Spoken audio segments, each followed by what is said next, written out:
my children? He says. How can I keep them safe if I'm killed? Despite the dangers, Kandil says he's determined to continue to cover Israel's bloody war. We are sharing what we see to make sure our message reaches the entire world that Gaza is under siege and the most heinous crimes are being committed here. Watch Gaza's Deadliest Days by Real Gaza Productions. Hardline minister reiterates Israeli government dismantled if truce agreed. Far-right National Security Minister Itamar Ben-Gvir says if a ceasefire deal is approved it will lead to the dissolution of the Benjamin Netanyahu-led government. On X, Ben-Gvir wrote a reminder to a previous post he made in January saying, "Reckless deal equals dismantling of the government." His comments come after Hardline Finance Minister Bezalel Smotrich warned Netanyahu's government will have no right of existence unless Israel invades Rafah, where Hamas battalions are allegedly based. Saudi Prince MBS, we need to ease the lives of the Palestinians. Saudi Arabia's de facto ruler says the Palestinian issue is very important for Riyadh and we need to ease the lives of the Palestinians. The comments by Mohammed bin Salman come as Saudi Arabia reviews a possible normalization deal with Israel in return for an independent Palestinian state. While it is no surprise Saudi Arabia would link ties with Israel to a resolution of the Israeli-Palestinian conflict, the price for normalization, especially on the Palestinian front, has certainly gone up, said Saudi analyst Aziz Al-Ghashan. What can be said is there needs to be something more tangible than theoretical.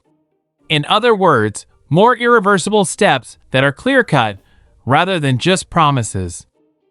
DNS News 24 hours with you, bringing today's latest news in the world in a simple and safe way.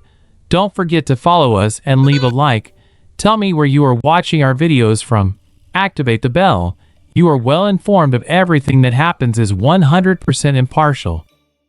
The U.S. State Department said Secretary Blinken will discuss a pathway to an independent Palestinian state with security guarantees for Israel during talks in Riyadh on Monday and Tuesday. Israeli military chief approves continuation of war plans with Southern Command.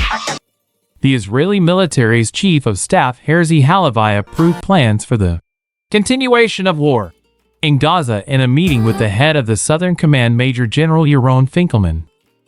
The military added in a statement on Telegram that all division and brigade commanders attended the meeting. Halevi's approval comes as fears grow of a major Israeli military incursion in the densely populated southern area of Rafah, where an estimated 1.5 million Palestinians are sheltering. What is France's foreign minister doing in Lebanon?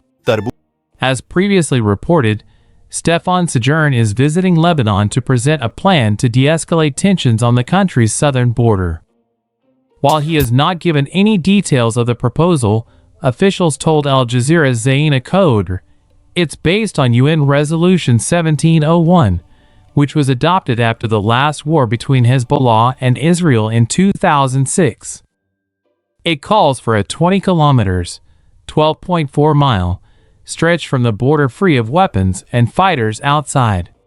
So France is discussing the possibility of beefing up the presence of Lebanese troops along the border and Hezbollah pulling back up to 10 kilometers, Khoury said, reporting from the capital, Beirut. But the bottom line is as Western nations try to de-escalate tensions, Hezbollah has drawn a line in the sand and made it clear it opened a front to relieve pressure on Gaza, and it will not halt the fighting until a ceasefire in the Strip is reached. Truce means Netanyahu-led government has no right to exist. Far-right Finance Minister Bezalel Smotrich has urged Netanyahu not to back down from an assault on Rafah, saying agreeing to Egypt's